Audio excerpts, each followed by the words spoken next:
खास बातचीत में मौजूद हैं advocate Sheikh Shakeel sir. Sir स्वागत है आपका न्यूज़ इंडिया में। शुक्रिया ढैंग साहब आपका बहुत बहुत। शकील सर, कल हम आपकी एक फेसबुक पोस्ट देख रहे थे जिसमें आपने ये कहा कि जम्मू कश्मीर यूटी में दो कानून हैं। आप पेशे से एक वकील हैं, आप अगर ऐसी बात कहेंगे तो कैसा एक मैसेज जाएगा? ढैंग साहब आपने बिल्कुल सही खिंचाई की है मेरी। बिल्कुल मैं फेसबुक पे मैंने कल लिखा था एलजी साहब को कि यूटी तो एक है लेकिन यहाँ कानून दो हैं। वो मैंने इसलिए लिखा क्योंकि मुझे बड़ा अच्छा लगा कि थोड़े दिनों पहले मैंने एलजी साहब का एक इंटरव्यू सुना। उन्होंने कहा जी हमने अतिक्रमण हटाया जी सरकार ने, क्योंकि उच्च न्यायालय के आदेश थे। बिल्कुल। चलिए मैं उस बहस में नहीं जाना चाहता कि अतिक्रमण हटाया और हाई कोर्ट के आर्डर थे। मैं पहले भी कह चुका हूँ कि एलजी साहब को उस केस में भी प्रॉपर्ली ब्रीफ नहीं किया ब्यूरोक्रेसी ने। लेकिन जिस ज़िमन में मैंने बात की कि यूटी एक है कानून दो हैं, वो मैंने इस ज़िमन में बात की कि एलजी साहब हमेशा ज़ोर शोर से एक बात कहते हैं कि मैं जम्मू कश्मीर में रूल ऑफ लॉ को एस्टैब्लिश करना चाहता हूँ। अच्छी बात, लेकिन ये बात सिलेक्टिव नहीं होनी चाहिए। ये बात सिलेक्टिव नहीं होनी चाहिए। आवाम को ये बिल्कुल भी मैसेज नहीं जाना चाहिए कि जम्मू कश्मीर में अमीर आदमी के लिए एक कानून और बड़े आदमी के लिए दूसरा कानून।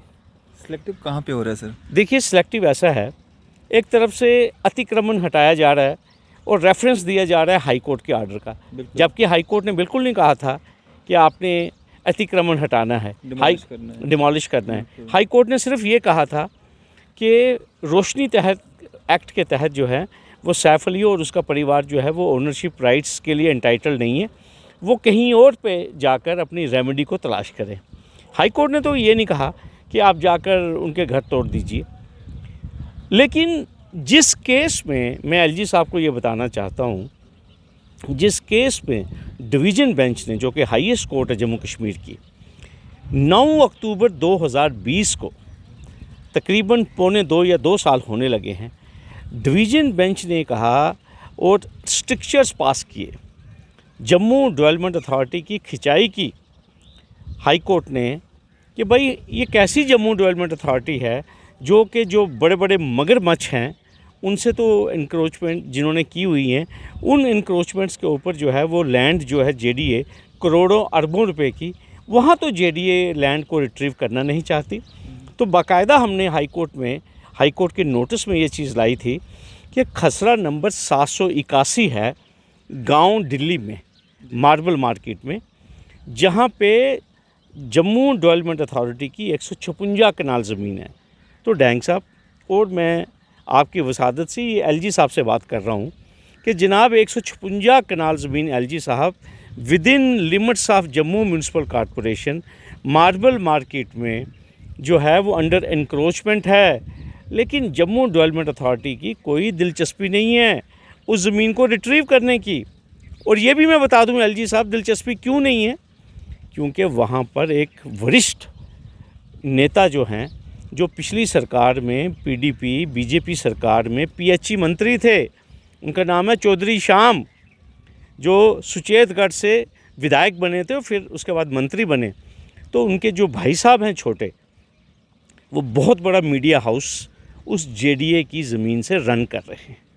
और दूसरी बात, पूरा जम्मू कश्मीर जानता है, तमाम एजेंसीज़ जानती हैं और जम्मू डेवलपमेंट अथॉरिटी जानती है, जम्मू का बच्चा जानता है कि वहाँ दिन दिहाड़े जेडीए की ज़मीन के ऊपर 4 बैंक्वेट हॉल चल रहे हैं, जहाँ से वो भाई साहब करोड़ों रुपए का रेवेन्यू जो है वो कमा रहे हैं। हालांकि वो रेवेन्यू जो है वो कहाँ जाना चाहिए, स्टेट एक्सचेकर को जाना चाहिए, लेकिन एक प्राइवेट इंडिविजुअल के पास जा रहा है। इसके अलावा वहाँ पे कुछ सियासी लोग हैं जिनकी वहाँ पे कोठियाँ बनी हैं करोड़ों रुपए की, वहाँ पे कुछ कमर्शियल एस्टैब्लिशमेंट्स हैं, बड़े बड़े दफ्तर हैं जिसे कहते हैं, जहाँ से करोड़ों रुपया लोग किराया हासिल कर रहे हैं, और इसके अलावा भी रिहायशी घर बने हुए हैं। लेकिन एलजी साहब कहाँ 9 अक्टूबर 2020 PIL number 19/2011 professor SK Bhalla versus state जिसमें डिवीज़न बेंच ने ये मामला सीबीआई को भी रेफ़र किया हुआ है।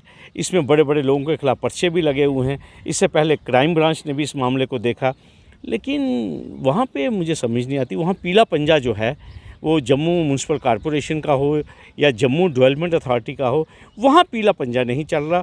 तो तभी मैंने डैंग साहब ये बात लिखी थी अपने एलजी साहब को कि भाई यूटी तो एक है, केंद्र शासित राज्य जम्मू कश्मीर तो एक है, लेकिन कानून दो हैं।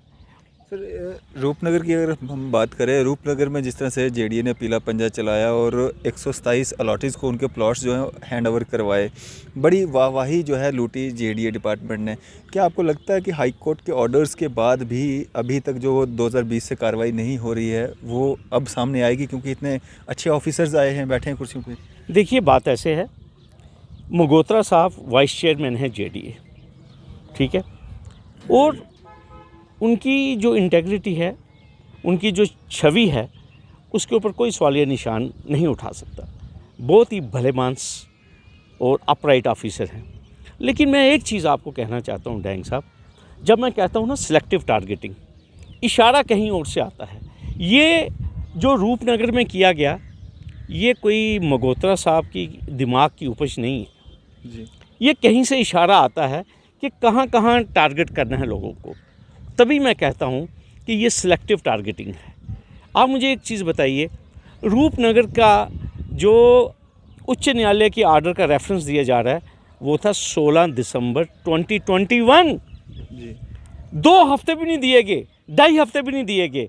लेकिन 9 अक्टूबर 2020 का फैसला है हाई कोर्ट का खसरा नंबर 781 दिल्ली का। वहाँ पे मगोत्रा साहब क्यों खामोश हैं? वहाँ पे हमारे जो डिविजनल इंतज़ामिया है वो क्यों खामोश है? वहाँ पे एलजी इंतज़ामिया के जो ऑफिसर्स हैं वो क्यों खामोश हैं? इसके अलावा डैंग साहब, मैं आपको बड़ी मज़ेदार बात कहूँगा, जो हमारी हाई कोर्ट की बाउंड्री वाल है, एग्जैक्टली हमारी हाई कोर्ट की बाउंड्री वाल के साथ एक खसरा नंबर है 1184 मिन, 114 कनाल ज़मीन है, जिसके ऊपर 538 स्ट्रक्चर्स जो हैं बने हुए हैं, 538 पक्के मकान। खसरा नंबर 1184 मिन बिल्कुल ऑनरेबल हाई कोर्ट की दीवार के साथ। और जब हाई कोर्ट के नोटिस में इसी PIL नंबर 19/2011 में एक पब्लिक स्पिरिटेड सिटीज़न ने जब हाई कोर्ट के नोटिस में ये लाया, तो सुषमा चौहान वाइस चेयरपर्सन थी जम्मू डेवलपमेंट अथॉरिटी की 2013-14 में। उन्होंने हाई कोर्ट में एक एफिडेविट फाइल किया। उन्होंने ये बात मानी, कंसीड की एफिडेविट के ऊपर कि हाँ, जम्मू डेवलपमेंट अथॉरिटी की 1184 मिन खसरा नंबर में जो ज़मीन है उसके ऊपर 538 अनऑथोराइज्ड इलीगल स्ट्रक्चर्स बने हैं। लेकिन उन्होंने साथ में ये भी कहा कि जम्मू डेवलपमेंट अथॉरिटी का कोई इरादा नहीं है यहाँ से इंक्रोचमेंट हटाने का, क्योंकि ये मकान अब पिछले काफ़ी देर से बने हुए हैं और जम्मू कश्मीर सरकार की हमें बार बार हदायत हैं और जम्मू डेवलपमेंट अथॉरिटी ने भी सरकार को लिखा है। इसी तरह की कुछ और 8 या 9 और बस्तियां हैं, इल्लीगल कॉलोनीज़ हैं, जिनको रेगुलराइज करना है। आप मुझे एक चीज़ बताइए कि क्या ये 2 कानून नहीं है? एक कानून सैफ अली के लिए और दूसरा कानून जो है वो जो मैंने बताया कि भारतीय जनता पार्टी के जो एक्स मिनिस्टर हैं, उनके जो भाई साहब हैं, जो करोड़ों रुपए की ज़मीन जेडीए की कब्ज़ाई की हुई है जिन्होंने यहाँ मार्बल मार्केट में। दूसरा ये जो 114 कनाल ज़मीन है हाई कोर्ट की दीवार के साथ, क्या ये मिसमैच नहीं है इस बात में? क्या ये डबल स्टैंडर्ड्स नहीं है इसके जम्मू डेवलपमेंट अथॉरिटी के? तभी मैं आपको कह रहा हूँ कि भाई ये जो दोहरे मापदंड है कि एक यूटी में 2 कानून, मतलब एक के लिए एक कानून, बी के लिए दूसरा कानून। तो तभी मैंने ये कल फेसबुक पे लिखा था अपने ऑनरेबल एलजी साहब को कि जब आप रूल ऑफ लॉ को विस्थापित करने की बात करते हैं, एस्टैब्लिश करने की बात करते हैं जम्मू कश्मीर में, तो आपकी बात यूनिफॉर्म होनी चाहिए ना। आप रूल ऑफ लॉ अगर एस्टैब्लिश करना चाहते हैं, अगर आप अतिक्रमण हटाना चाहते हैं, फिर अतिक्रमण अगर आपने सैफ अली का हटाया तो फिर रामलाल का भी तो हटाइए, फिर ये जो बड़े बड़े वीवीआईपी जो इंक्रोचर्स हैं, जो बड़ी बड़ी शार्क्स हैं जिनका मैं रोज़ जिक्र करता हूँ, उसके ऊपर एलजी इंतज़ामिया खामोश क्यों? मेरा ये सवाल है जनता को भी और एलजी साहब को भी, क्यों? क्योंकि एलजी साहब के ऊपर ही हम सब की जो हैं वो नज़रें जो हैं वो टिकी हुई हैं। बिल्कुल, चलें, शुक्रिया सर हमारे साथ बातचीत करने के लिए। धन्यवाद, धन्यवाद। तो ये थे हमारे साथ एडवोकेट शेख शकीर सर। इसी तरह की मज़ीद अपडेट्स के लिए आप देखते रहे न्यूज़ सर इंडिया। मैं अरफाज मडांग, कैमरामैन शाहनवाज के साथ।